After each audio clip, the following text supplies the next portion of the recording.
Effectivement, je pense que ce domaine, d'un point de vue scientifique, il n'y pose plus de problème. En termes de santé, les OGM ne sont pas dangereux. Il y a énormément d'articles, plusieurs milliers d'articles qui le démontrent et très peu qui le contredisent. D'autre part, en termes de coexistence, on peut faire une culture dans une région avec des OGM et l'autre sans OGM. L'Espagne l'a démontré, c'est possible.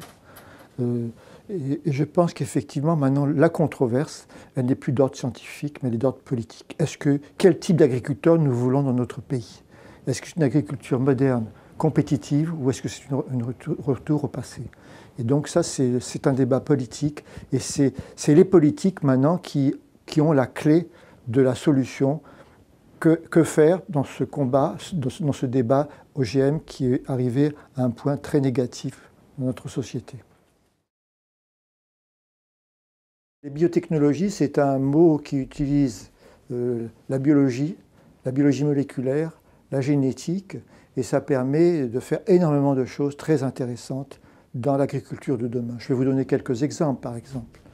Vous savez qu'aujourd'hui, c'est une course contre la montre, contre le climat qui change. Et donc, il faut que notre agriculture s'adapte à ce changement.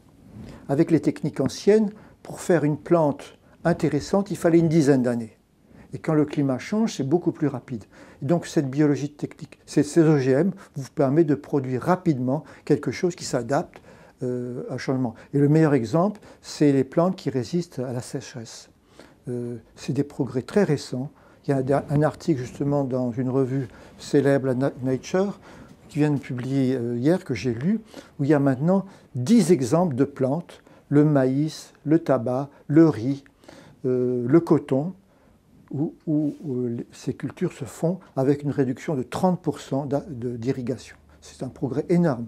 Et donc ça vous permet, voilà un bon exemple de progrès des OGM en agriculture. Mais il y a d'autres domaines. Je vais vous donner un exemple qui est vraiment intéressant.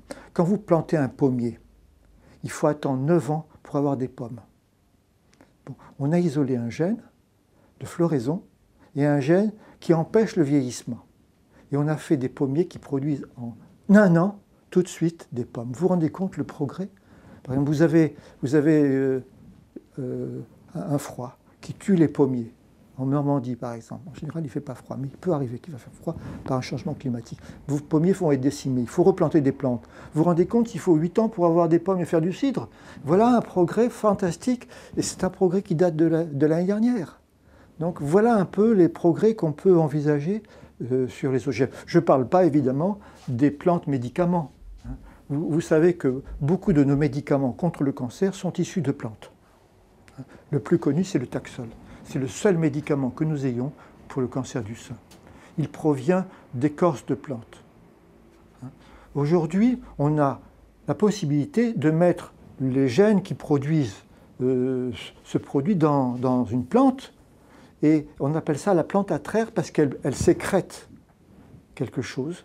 Et on isole ce produit de sécrétion, et ce produit de sécrétion vous permet d'avoir des quantités importantes de ce médicament dont le prix est très cher. Donc avec ces outils, on pourrait améliorer notre production de médicaments. Le dernier exemple, c'est, je ne sais pas si vous avez entendu, des enfants qui sont intolérants au gluten.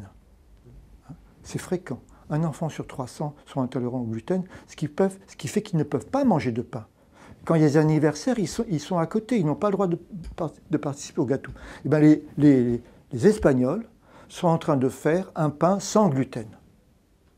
Et donc les expériences ont été faites, le pain on le voit. Et donc voilà un peu les outils de la biotechnologie et les progrès de la génétique des plantes, et en particulier des OGM.